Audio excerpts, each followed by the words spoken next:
Hi all, my name is Jeff Hewlett. I'm a decision confidence builder. I'm a behavioral economist and have been in banking and financial services consulting most of my career. I'm also a faculty member at James Madison University and I'm a personal finance author. This is the introduction to Personal Finance Reimagined, or PFR for short. Why do people sometimes fail at personal finance? Why do we set New Year's resolutions to improve our finances and regularly fall short? Today, I'm going to share the secret to financial success and changing our relationship with money. At its foundation, financial success is built with a consistent, repeatable decision process. What are some of the big decisions you make? Well, we make decisions all the time, most of them small, but many accumulate over time, and when they do, they may have a big impact. So, what are some of the big financial decisions that come to mind for you? I'll give you a few seconds to think of a few, or you can just pause the video. Well, typical high-impact financial decisions are for a home, a car, retirement, and other financial investments. But there are many other decisions impacting our finances, like a job decision, wedding, college, and many others.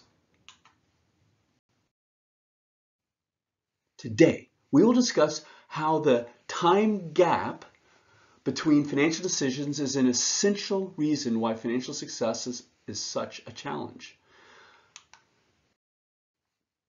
Because of the time gap, we generally do not routinize those big decisions. If we only buy a car, for example, every 5 years or so, we forget how to make that decision. It is like we must recreate the wheel every time we make a financial decision. This may cause a loss of confidence, we may have doubts, we may feel apprehension.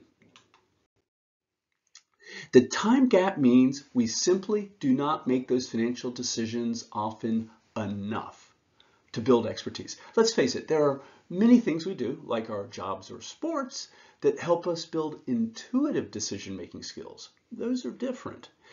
The challenge is we do not usually apply those intuitive decision-making skills to our financial decisions. Now, let's build the decision-making timeline for our big financial decisions. For example, a car we only purchase every 5 years or so. That dark bar shows about a 15-year time frame, and over that time, we may only buy 3 cars. Look at that gap between the purchases. Car buying is complex. We need to determine what is important, like do we want a fast car, a big car, an electric car, a car good for work, or something else. Then we have to consider thousands of alternatives online, like at TrueCar, Cars.com, or Facebook Marketplace. Our other financial decisions have big time gaps as well, and they use a similar decision process. Like a home, we buy even less often.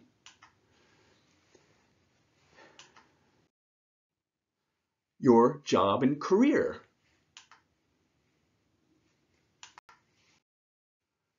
Retirement planning. Your family, and many other financial decisions. Now, let's look at the big picture. This is the view of all of our financial decisions as unique, separate decisions. There are certainly more high-impact financial decisions we make. I only picked out 5 of them. Looking from left to right, each one has a big time gap. Just look at those dark bars. No wonder it is so challenging to get good at personal finance. Now, look what happens when we reimagine financial decision making.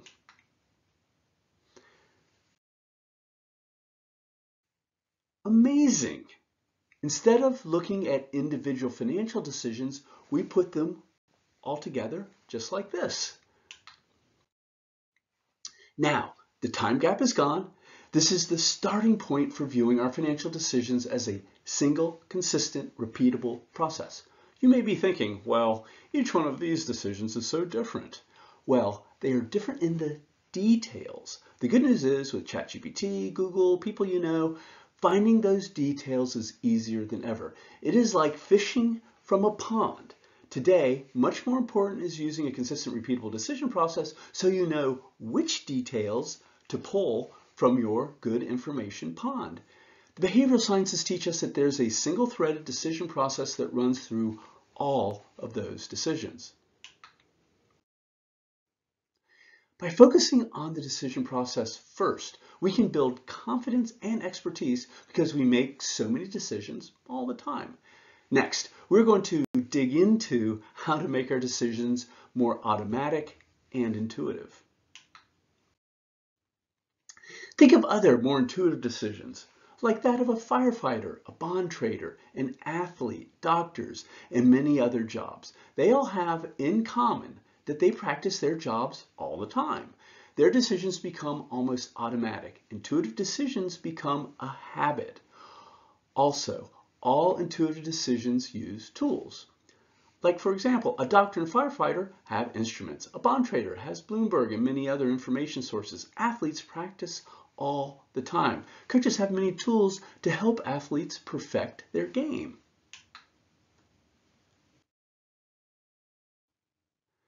The idea is to move our financial decisions up to that green confidence and competence curve. This will happen if we focus on the decision process first. Here's a high-level view of that consistent, repeatable decision process found in all decisions. Next, we will walk through the 5 main steps to maintain the best decision process for the rest of your life. First, it starts with implementing our decision process. We plan our decision roadmap before we make a decision. As we practice and use the best tools, the decision process becomes easier. Think of this as understanding the forest before we dive down into the trees. Second, only after we confirm the decision process do we start collecting facts. Remember, in the information era, data is readily available.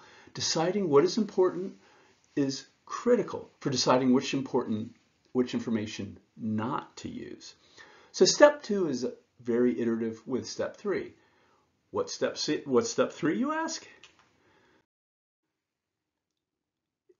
The third step is your criteria. So your criteria is a very helpful filter to separate the signal from the noise. By clearly understanding what is important to you, the amount of information needed for step 2 is reduced. So think of this as addition by subtraction. And then fourth, once you are clear on your priorities, evaluating your choices is much easier and quicker. By applying your criteria, you can quickly and accurately determine which choices are at the top of the list. This is the step where you consider your benefits, costs, and risks. And then finally, fifth, having a good decision process will help you be a confident negotiator when it comes time to pull the trigger.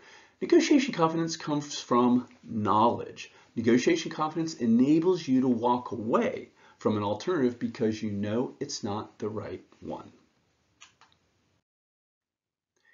The important point is that the process is the same every time.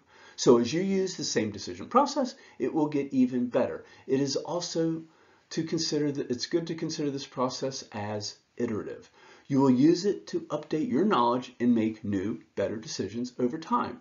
The decision process helps you grow. Tools are important support for great decision makers. My book called Making Choices, Making Money is the go-to choice to help make a lifetime of great decisions. My book helps you learn good decision making and applies it to most of our important decisions. The book is meant to be referred to again and again throughout your life. The book provides access to wonderful tools and apps to help you make those decisions. On my LinkedIn and Instagram social media, we post good ideas all the time. Also, on YouTube, we provide videos covering key decision topics, all centered on the same consistent, repeatable process. Please check them out and subscribe. I curate a research and development website called The Curiosity Vine.